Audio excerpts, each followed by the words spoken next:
So, you have some issues with braking on MotoGP 21.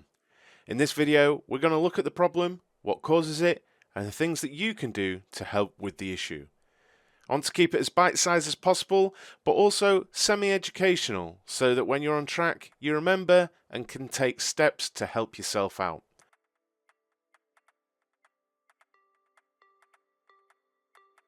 So, the problem, you approach a corner with the brake and the rear lifts. You either go over the handlebars or gather it, but still run wide. But why?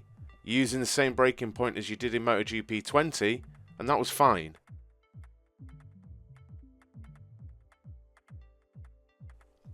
My first advice is to simply pull back on your normal braking markers by at least 2 to 3 meters. This can make such a difference in ensuring the bike is settled on entry. We have to remember, MotoGP 21 comes with a reworked braking simulation, and this is the thing everyone is struggling with. So we have to relearn and adjust.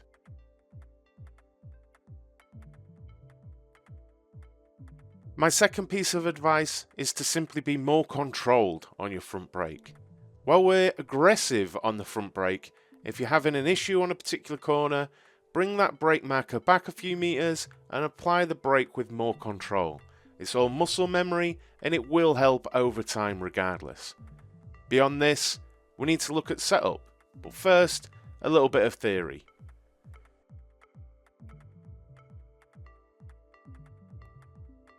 In this year's edition of MotoGP, there are far more options for setup which, among other things, take centre of gravity into consideration.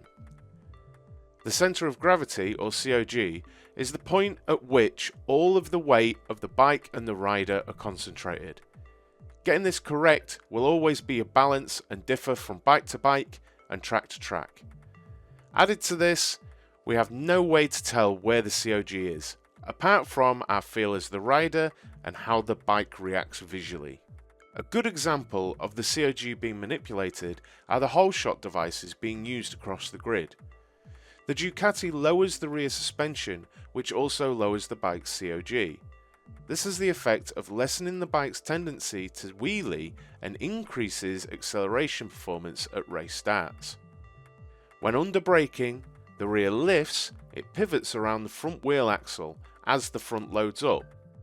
If the COG is too high, this will cause an extreme reaction with the rear wheel leaving the ground and shooting the rider clean off the bike over the handlebars. What we need to do is take actions to bring the COG lower just enough that we balance our optimal braking potential with performance around the rest of the lap. Remember, bringing the COG lower will be great for braking and acceleration, but it will be a detriment to your bike's agility as you won't be able to turn as quickly.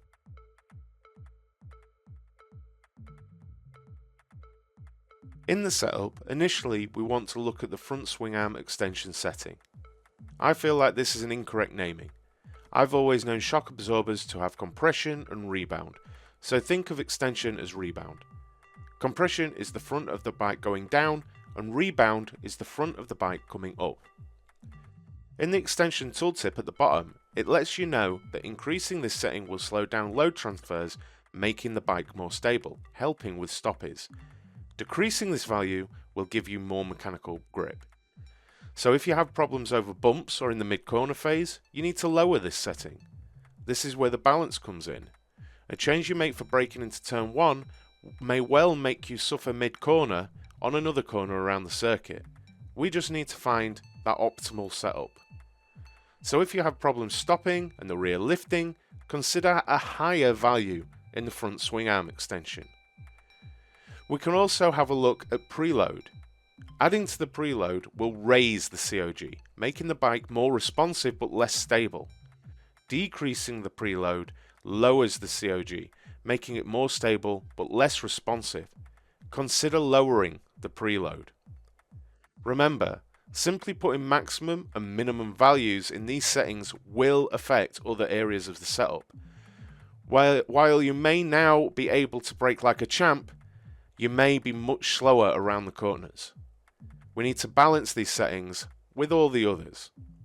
I hope this has helped you understand a little more about the front suspension settings related to braking. Please let me know which subject you'd like me to cover next in the tutorial. Cheers guys, see you soon.